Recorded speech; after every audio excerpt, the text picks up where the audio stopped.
Hey guys, welcome to another Kiksta review. So today I'm going to be reviewing The Little Mermaid, which is the latest in the line of the Disney live action adaptations of their animated classics, this one dating back to 1989. So full disclosure, I was not the biggest fan of the original in that I only ever watched it once in my life, and that was actually a few years ago. It just wasn't for me growing up, which is why I never watched it in my childhood, and I felt like I just had to watch it later on in life, and I probably did miss the boat in that regard in terms of I didn't have nostalgia for it, so I was just watching it as a grown man. But look, I thought it was a fine animated film. I think still it's more appealing naturally to young girls. It's not really made for boys, let alone men. So look, I think it was just a fine animated film that I enjoyed, but nothing special in my opinion. And I think it also needs to be mentioned that in the lead up to this live action release, there's been obviously a fair bit of controversy, particularly as it pertains to race swapping of particularly Ariel's character, who's played by Bailey in this film, who is obviously of African American descent. And so we'll get into that a little bit as I go along, but I just thought I'd put those out there before I dive into my review. So I'm going to start with what I liked about the film. So the first point is I think Halle Bailey does a very decent job as Ariel. Particularly her singing in the film I think is great. She's got a great singing voice. Performance-wise, I think she's fine. I don't think she knocks out of the park. I don't think she underperforms or anything like that. I just think she's kind of is a passing grade throughout, but I think her singing stands out as, pretty much living up to the original animation in terms of the quality of voice. The standout for me though with this film was probably Melissa McCarthy's portrayal as Ursula. I think she just did a fantastic job of capturing the essence of Ursula from the animation, probably translates the best out of any of the characters from the animation to the live action in this film. So yeah, I think she did a pretty damn good job and is convincing as the Wicked Witch basically of the ocean in The Little Mermaid. The other positives I'd probably look to is I think the relationship between Eric and Ariel in the film is pretty decent. I think they've got some good chemistry there, particularly between the main actors. They do a good job, I think, of capturing what we saw obviously in the animation and just putting it to screen. Doesn't feel fake or forced. It just kind of feels natural with them. I think they did a decent job there. I think they bring a lot of charm to their relationship, and I would actually use that as another compliment for the film in general. I think the film has charm throughout in certain parts particularly, but yeah, so it was easily to just be drawn in, and despite issues that I have with the film that I'm going to get to soon, it still kind of charmed me enough throughout that I was happy enough whilst watching it, and I wasn't angry particularly at any point or being put off by anything specific.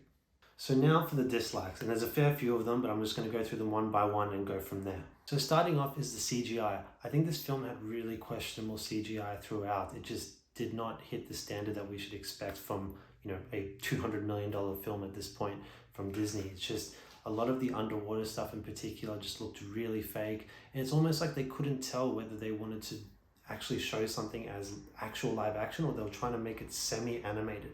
Particularly with the musical sequences, just with the way the animals were behaving and stuff, you felt like they were having it one way or another, where they just weren't sure how they wanted to animate these creatures, whether they wanted them to look real or to look fake, and I think they got stuck in the middle and got the worst on both ends really.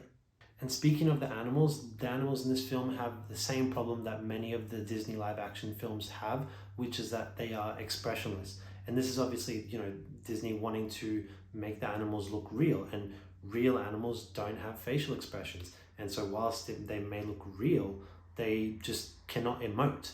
And so that is severely detrimental when you have, particularly in Disney films, where that creatures and animals have a lot of animation, a lot of emotion in their facial expressions and their voice, and it's just simply not there in these films. It's just lacking. And so I think The Little Mermaid definitely suffers from the same thing that the movies like The Lion King and The Jungle Book and even Beauty and the Beast and whatnot have suffered from too. Another aspect I didn't like is the race swapping and the obviously forced diversity that is in this film, and it's throughout it.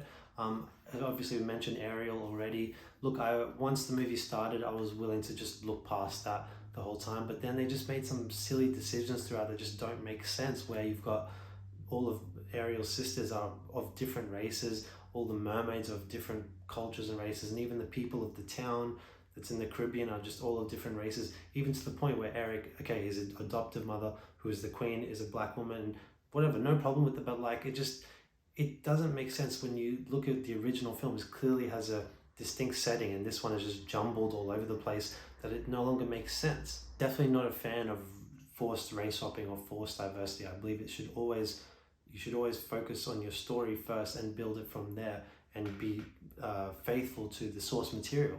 And in this case, they just really have not done that. Whilst I can compliment performances of, just on their own merit, but like appearance wise, just a lot of the characters don't look how they should, just because they went for the diversity route. And that's just, I think it was a big mistake on their part, and it's something that they're doing in a lot of their films now.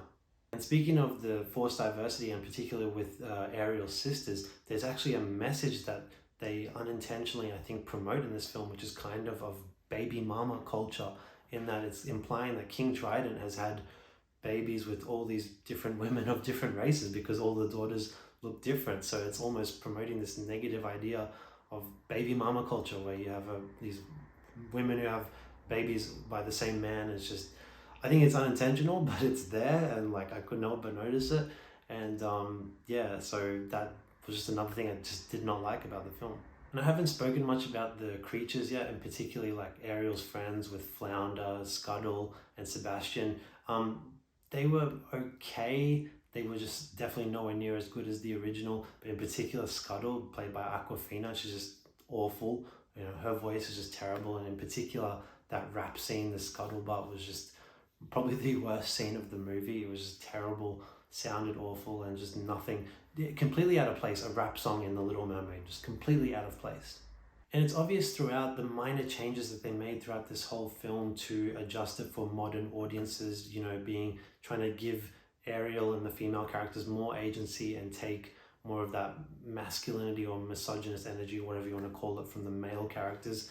I think it worked to this film's detriment. It's just subtle things here and there. For example, they'll reference, rather than Ariel's love for Eric specifically, it's more Ariel's love for humans.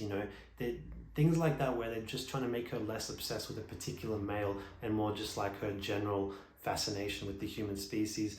And then, obviously they're like changing the storyline where she can't remember that she has to kiss Eric in order to be saved. That's from the original, that's how it's meant to be, but they changed it this time where she doesn't remember that. So that changes the whole kiss the girl sequence. And on top of that, they even changed the lyrics in that sequence to make them more suitable for modern audiences. And I just hate those kind of changes, because it really does assume that the audience just is really dumb and just can't understand certain things, and really thinks that if you find a song like Kiss the Girl misogynistic, I think that says more about you than about the people who made the song or the audience who enjoys it.